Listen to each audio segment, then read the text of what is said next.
mapapaga yung pagpunta natin sa probinsya. So, ang agenda natin ngayon, pupunta tayo sa mall, tapos bibili tayo ng anong tawag dito, parang maleta. Pero sa akin, ang kailangan ko lang naman yung para sa CPU, parang bag ng CPU para madala ko siya. So, yun lang. Pero ang gagawin na rin natin, papakita ko sa inyo yung mall dito sa Europe. Okay, so guys, ito pala itsura ng bus dito. And itong bus na to, electric to guys. Tapos, pag bibili ka ng ticket sa gantong bus, pwedeng kahit sa cellphone lang. Tapos, every end of the month, yung binabayaran ko na monthly load, dadagdag lang siya doon. Kumbaga, additional payment, parang ganon. Kaya super smooth, even yung sistema ng mga transpo dito. Solid, guys. Tapos yung bus na to, alam ko parang ganito rin sa Davao, di ba? Yung mga bagong bus na umiikot sa Davao.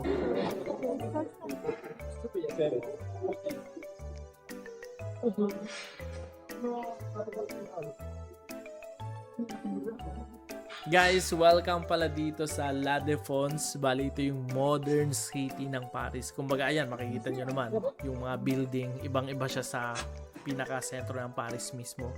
Kumbaga, di ba, pag sa Paris ka, parang makikita mo yung parang pagka-aesthetic ng mga building. Parang yung architecture ibang-iba. Dito, yung building, ano siya, parang modern style. So, bali ang style ay pag gusto mo ng medyo parang nasa old years ba tawag doon, punta ka ng Paris. Pag gusto mo naman ng parang city vibe, yung mga modern punta ka dito sa La Défense. Kaya ito maganda rin eh. Magandang Paris, guys. Kasi dito sa La Défense, mapapansin nyo naman, di ba? Parang modern yung vibe niya. Tulad nito, guys. Ngayon dito, kotse nakabaliktad. Tapos nakatusok. Weird na design pero astig naman ano sa tingin mo? Or ano lang. Dito tayo ngayon sa loob ng mall ng La Défense. Tapos ito alam nyo naman to, di ba? Parang ito yung sumikat na Labubu. Oh, Labubu to for sure. Tapos ito guys, ito yung sapatos dito. Itong cute nito, no? Pero buti hindi ako mahilig sa mga sapatos. Kaya hindi ako masyadong nangongolekta ng mga sapatos. Pero maganda to. Pero kung meron man akong hilig na bilhin, guys, dito ako sa shop na to. Dito ako gagastos. Kasi ito puro games to, guys. Tingnan nyo. Solid, no? Sana pala merong ganito. Yung parang malaking mall na puro games at puro mga anime lang, mga ganon. Astig siguro nun.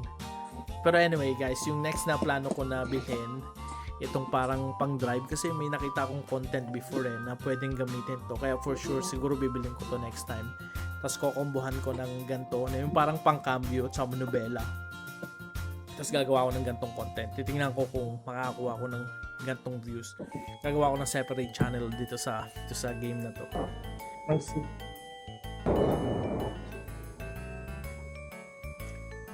Okay, so guys, lilipat naman tayo sa kabilang building habang ito naka-milk tea tayo ngayon.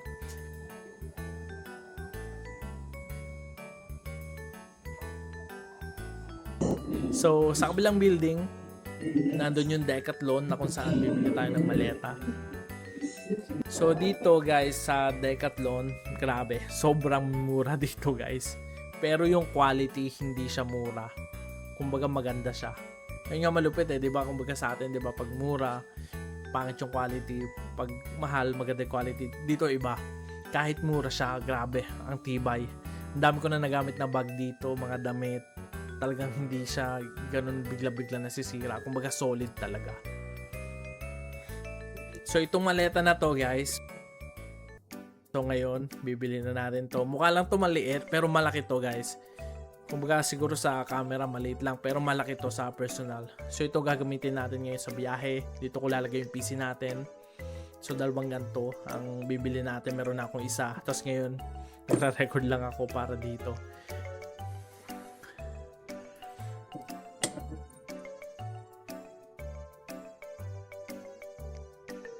Tapos dito guys, pag mamimili ka, laging ganito, laging self-service yung pagbili. Like, yung malupit dito, automatic na ma-scan yung hawak mo. Like, for example, yung bag natin ngayon. Kaya, syempre, babayaran na lang natin to gamit yung card natin.